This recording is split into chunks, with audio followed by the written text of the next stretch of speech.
Hi hello friends, welcome back to our channel. ಇವತ್ತಿನ ವಿಡಿಯೋದಲ್ಲಿ ನಾನು ಪ್ರತಿಯೊಬ್ಬ ಹೆಣ್ಣು ಮಕ್ಕಳಿಗೂ ತುಂಬಾ ಯೂಸ್ ಆಗುವಂತಹ ಕೆಲವೊಂದು ಕಿಚನ್ ಟಿಪ್ಸ್ ಆ್ಯಂಡ್ ಟ್ರಿಕ್ಸ್ಗಳನ್ನು ನಿಮ್ಮ ಜೊತೆ ಶೇರ್ ಮಾಡ್ತಾ ಇದ್ದೀನಿ. ಈ ವಿಡಿಯೋ ನಿಮಗೆ ಸ್ವಲ್ಪನಾದರೂ ಯೂಸ್ಫುಲ್ ಅಂತ ಅನಿಸಿದ್ರೆ ಪ್ಲೀಸ್ ಒಂದು ಲೈಕ್ ಮಾಡಿ.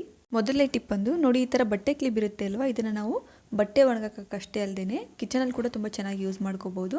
ಅದು ಯಾವ ಥರ ಅಂದರೆ ನೋಡಿ, ಈ ಥರ ನಾವು ರೇಷನ್ ಐಟಮ್ ಏನೋ ತಂದಿರ್ತೀವಲ್ವ, ಗ್ರೋಸರಿ ಐಟಮ್ಗಳು, ಅದರಲ್ಲಿ ನಾವು ಒಂದು ಸ್ವಲ್ಪ ಡಬ್ಬಕ್ಕೆ ಹಾಕಿ ಹಾಗೆ ಇಟ್ಬಿಟ್ಟಿರ್ತೀವಿ. ಡಬ್ಬ ತುಂಬೋಗಿರುತ್ತೆ, ಅರ್ಧ ಮಿಕ್ಕಿರುತ್ತೆ ಅಂತ ಹಾಗೆ ಇಟ್ಬಿಡ್ತೀವಿ ಅಲ್ವಾ, ಅದರಿಂದ ಇದು ಹಾಳಾಗೋ ಚಾನ್ಸಸ್ ಜಾಸ್ತಿ. ಯಾಕಂದರೆ ಇದರಲ್ಲಿ ಗಾಳಿ ಹೋಗಿ ಇದು ಹಾಳಾಗೋಗುತ್ತೆ, ಅಥವಾ ಅಕಸ್ಮಾತ್ ನಾವು ಎಲ್ಲಾದರೂ ಹಾಗೆ ಇಟ್ಟಾಗ ಕೆಳಗಡೆಗೆ ಕೈ ಜಾರಿ ಬಿದ್ದರೆ ಚೆಲ್ಲೋಗುತ್ತೆ. ಅಂಥ ಟೈಮಲ್ಲಿ ನಾವು ಈ ಥರ ಬಟ್ಟೆ ಕ್ಲಿಪ್ನ ತಗೊಂಡು ಈ ಥರ ಫೋಲ್ಡ್ ಮಾಡಿಬಿಟ್ಟು ಇದಕ್ಕೆ ಹಾಕಿಡೋದ್ರಿಂದ ಇದರಲ್ಲಿ ಯಾವುದೇ ಥರ ಗಾಳಿ ಕೂಡ ಹೋಗೋದಿಲ್ಲ, ಹಾಗೆ ಇದು ಕೆಡೋದಿಲ್ಲ. ತುಂಬ ದಿನ ನಾವು ಹೀಗೆ ಇಟ್ಕೊಂಡು ಯೂಸ್ ಮಾಡ್ಕೋಬಹುದು. ನೋಡಿ, ಇದರಲ್ಲಿ ಎಷ್ಟು ಚೆನ್ನಾಗಿ ನಾವು ಈ ಬಟ್ಟೆ ಕ್ಲಿಪ್ಪಿಂದ ಕಿಚನಲ್ಲಿ ನಾವು ಗ್ರೋಸರಿ ಐಟಮ್ನ ಈ ಥರ ಪ್ಯಾಕ್ ಮಾಡಿಡೋದಕ್ಕೆ ಬಳಸ್ಕೋಬೋದು ಅಂತ. ಏರ್ ಟೈಟಾಗಿ ಕೂಡ ಇರುತ್ತೆ, ಇದು ಚೆಲ್ಲೋದಿಲ್ಲ. ನೋಡಿ, ನಿಮಗೆ ತೋರಿಸ್ತಾ ಇದ್ದೀನಿ, ಸ್ವಲ್ಪ ಕೂಡ ಚೆಲ್ತಾ ಇಲ್ಲ. ಐ ಹೋಪ್ ಈ ಟಿಪ್ಸ್ ನಿಮಗೆ ತುಂಬಾ ಯೂಸ್ಫುಲ್ ಆಯಿತು ಅನ್ಕೋತೀನಿ. ಯೂಸ್ ಆಗಿದ್ರೆ ಖಂಡಿತವಾಗ್ಲೂ ಒಂದು ಲೈಕ್ ಕೊಡೋದನ್ನು ಮರಿಬೇಡಿ.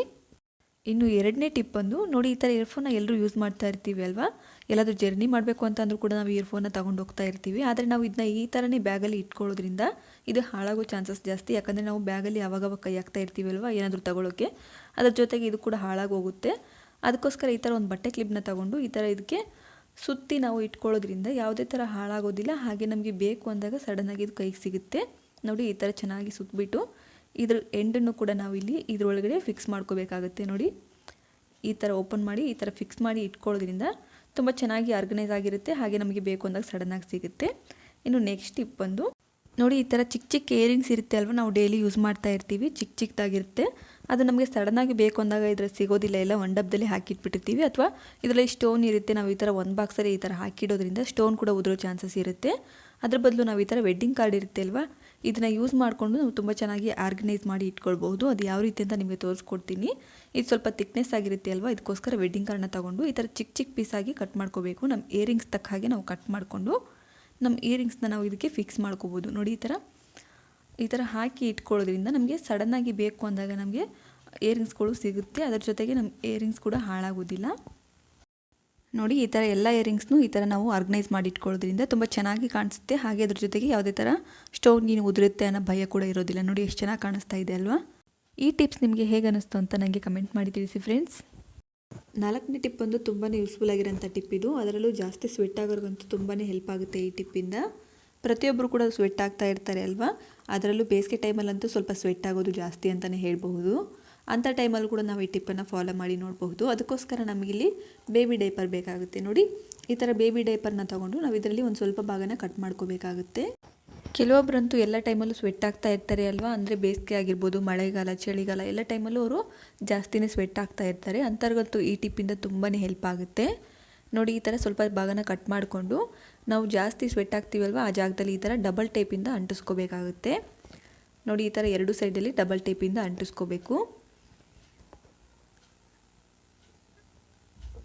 ನೀವು ಇದನ್ನ ಡ್ರೆಸ್ಸಿಗೆ ಕೂಡ ಅಪ್ಲೈ ಮಾಡ್ಕೊಳ್ಬಹುದು. ನಾನಿಲ್ಲಿ ಬ್ಲೌಸ್ಗೆ ಅಪ್ಲೈ ಮಾಡಿ ತೋರಿಸ್ತಾ ಇದ್ದೀನಿ. ನೋಡಿ, ಬ್ಲೌಸ್ ಒಳಭಾಗದಲ್ಲಿ ನಾವು ಈ ಥರ ಇದನ್ನ ಅಂಟಿಸ್ಕೋಬೇಕಾಗುತ್ತೆ. ನಾನು ನಿಮಗೆ ಲೈವ್ ಆಗಿ ತೋರಿಸ್ತೀನಿ. ಇವಾಗ ಸ್ವಲ್ಪ ನೀರು ಹಾಕಿ ನೋಡಿ, ಒಂದು ಸ್ಪೂನಷ್ಟು ನೀರು ಹಾಕ್ತಾ ಇದ್ದೀನಿ. ಈ ಥರ ನಾವು ನೀರು ಹಾಕಿದ್ರೂ ಕೂಡ ನಮಗೆ ಯಾವುದೇ ಥರ ಒದ್ದೆ ಅನ್ನೋದು ಫೀಲ್ ಆಗೋದಿಲ್ಲ. ಯಾಕಂದರೆ ಡೈಪರ್ ಇರುತ್ತೆ ಅಲ್ವಾ, ಇದು ತೇವಾಂಶನ ಹೀರ್ಕೊಳ್ತಾ ಇರುತ್ತೆ. ನಮಗೆ ಸ್ವೆಟ್ ಆದಾಗಲೂ ಅಷ್ಟೇ ನಮಗೆ ಯಾವುದೇ ಥರ ಇರಿಟೇಷನ್ ಕೂಡ ಆಗೋದಿಲ್ಲ. ನೋಡಿ, ಕೈಗೆ ಒಂಚೂರು ಅಂಟುಕೊಳ್ತಾ ಇಲ್ಲ, ಸ್ವಲ್ಪ ಕೂಡ ನಮಗೆ ಯಾವುದೇ ಥರ ಒದ್ದೆ ಫೀಲಿಂಗ್ ಆಗೋದಿಲ್ಲ. ನೋಡಿ, ಬ್ಲೌಸ್ ಕೂಡ ಒದ್ದೆ ತುಂಬ ಚೆನ್ನಾಗಿ ಫ್ರೆಶ್ ಆಗಿ ಹೇಗಿತ್ತೋ ಹಾಗೇ ಇದೆ. ಎಲ್ಲಾದರೂ ಪಾರ್ಟಿಗೂ ಅಥವಾ ಫಂಕ್ಷನ್ಗೆ ಹೋಗಬೇಕು ಅಂತ ಅನ್ನೋ ಟೈಮಲ್ಲಿ ಈ ಟ್ರಿಕ್ಸನ್ನು ಫಾಲೋ ಮಾಡಿ ನೋಡಿ, ತುಂಬಾ ಯೂಸ್ಫುಲ್ ಆಗಿರುತ್ತೆ. ಹಾಗೆ ತುಂಬ ಹೆಲ್ಪ್ ಕೂಡ ಆಗುತ್ತೆ ಈ ಟಿಪ್ಪಿಂದ ನಿಮಗೆ. ಈ ಟಿಪ್ ನಿಮಗೆ ಹೇಗೆ ಅನ್ನಿಸ್ತು ಅಂತ ನನಗೆ ಖಂಡಿತವಾಗ್ಲೂ ಕಮೆಂಟ್ ಮಾಡಿ ತಿಳಿಸಿ ಫ್ರೆಂಡ್ಸ್. ಇನ್ನು ಕೊನೆಯ ಟಿಪ್ ಬಂದು ನೋಡಿ, ನಾವು ಪ್ರತಿನಿತ್ಯ ಅಡುಗೆ ಮಾಡುವಾಗ ಸ್ಟವ್ ಮೇಲೆ ಎಣ್ಣೆ ಅದು ಸಿಡಿದು ಎಣ್ಣೆ ಜಿಡ್ಡಾಗಿರುತ್ತೆ ಅಲ್ವ, ನಾವು ಎಷ್ಟೇ ವಾಶ್ ಮಾಡಿದ್ರೂ ಎಣ್ಣೆ ಜಿಡ್ಡು ಅನ್ನೋದು ಹೋಗ್ತಾ ಇರೋದಿಲ್ಲ. ಅಂಥ ಟೈಮಲ್ಲಿ ಈ ಥರ ಪೌಡರ್ನ ಹಾಕಿ ತುಂಬ ಚೆನ್ನಾಗಿ ಕ್ಲೀನ್ ಮಾಡ್ಕೊಳ್ಬಹುದು. ನಾವು ಈ ಥರ ಪೌಡರ್ನ ಹಾಕಿ ಕ್ಲೀನ್ ಮಾಡ್ಕೊಳ್ಳೋದ್ರಿಂದ ಎಣ್ಣೆ ಜಿಡ್ಡು ಮಾತ್ರ ಅಲ್ಲದೆ ನಮಗೆ ಸ್ಟವ್ ಅನ್ನೋದು ತುಂಬ ಚೆನ್ನಾಗಿ ಕ್ಲೀನಾಗಿ ಒಳ್ಳೆ ಶೈನಿಂಗ್ ಕೂಡ ಬರುತ್ತೆ. ನೋಡಿ, ನಾನಿಲ್ಲಿ ಹಿಮಾಲಯ ಬೇಬಿ ಪೌಡರ್ನ ಹಾಕಿ ಸ್ಟವ್ನ ಕ್ಲೀನ್ ಮಾಡ್ತಾ ಇದ್ದೀನಿ. ನೀವು ನಿಮ್ಮ ಹತ್ರ ಇರೋಂಥ ಯಾವುದೇ ಬೇಬಿ ಪೌಡರ್ ಆಗಿರ್ಬೋದು ಅಥವಾ ದೊಡ್ಡವರು ಯೂಸ್ ಮಾಡೋಂಥ ಪೌಡರ್ ಆಗಿರ್ಬೋದು, ಅದನ್ನು ಹಾಕಿ ಈ ಥರ ಕ್ಲೀನ್ ಮಾಡ್ಕೊಳ್ಬಹುದು. ಹಾಗೆ ನಿಮ್ಮ ಹತ್ರ ಎಕ್ಸ್ಪೈರಿ ಡೇಟ್ ಆಗಿರೋಂಥ ಪೌಡರ್ ಇದ್ದರೂ ಕೂಡ ನೀವು ಅದನ್ನು ಕೂಡ ಹಾಕಿ ತುಂಬ ಚೆನ್ನಾಗಿ ಕ್ಲೀನ್ ಮಾಡ್ಕೊಳ್ಬಹುದು. ಈ ಥರ ಒಂದು ಕಾಟನ್ ಬಟ್ಟೆನ ಸ್ವಲ್ಪ ಒದ್ದೆ ಮಾಡಿಕೊಂಡು ಪೌಡರ್ನೆಲ್ಲ ನೀಟಾಗಿ ಒರೆಸ್ಕೋಬೇಕು.